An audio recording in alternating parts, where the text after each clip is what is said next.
Good morning, good afternoon, or good night, and welcome to Command Power, the show in which we discuss all things Magic the Gathering with a focus on Commander. And today we have a brand new episode in our card spotlight series in which I look at a card that I feel is underplayed or underappreciated in Commander and discuss its merits. But before we do that, just a quick reminder to please click subscribe if you enjoy these videos. It's the only way the YouTube algorithm really notices me, and we're currently growing the channel and it helps me a lot. Much appreciated. And today we're looking at another card from Phyrexia, All Will Be One. It's the Eternal Wanderer for 4 colorless and 2 white. It's a legendary planeswalker that starts with 5 loyalty counters, and I've never noticed this, but it's really interesting that the Eternal Wanderer doesn't have a type. So every other planeswalker basically has their name at the bottom, so it'll say Legendary Planeswalker Khan or Legendary Planeswalker Vraska, but she doesn't, she just says Legendary Planeswalker, and I can only assume that's because she doesn't have a name in the story, she's just called the Wanderer.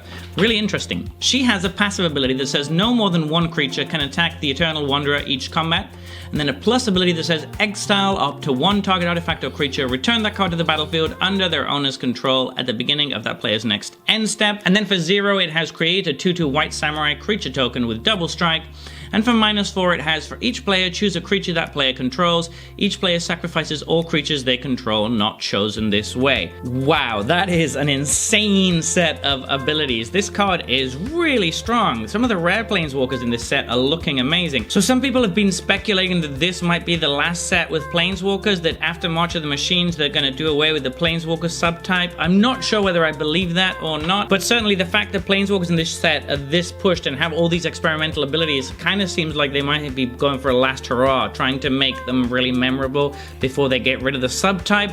Don't know, again, that's just speculation, but wow, this is a sick card. So the passive is really good, especially in combination with the other abilities.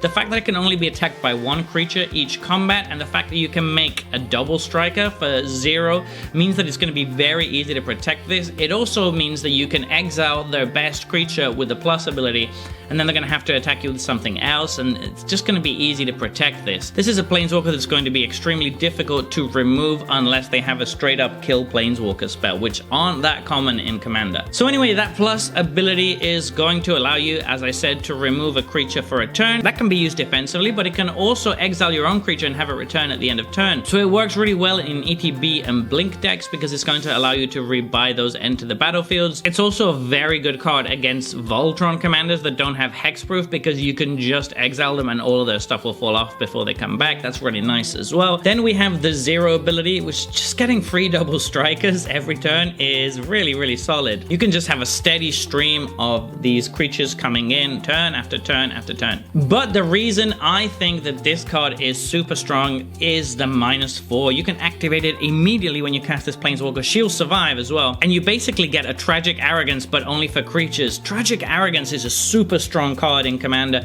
because you get to choose what card each player keeps, and this does exactly the same thing except only for creatures. You get to choose what cards they keep, so you get to choose the worst creature and your best creature, and you wipe everything else off the board. And then don't forget that she can only be attacked by 1 creature. So she's going to survive at 1 loyalty and is just going to take over the game because you have your best creature to block their worst creature.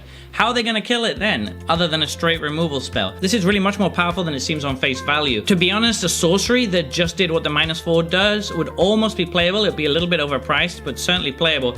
But when you combine it with the way all the other effects work together, I'm really high on this card. I think the design is super sweet, and it's going to be a pain to deal with in Commander. So there you have it. That has been our card spotlight for today. What are your thoughts on this card?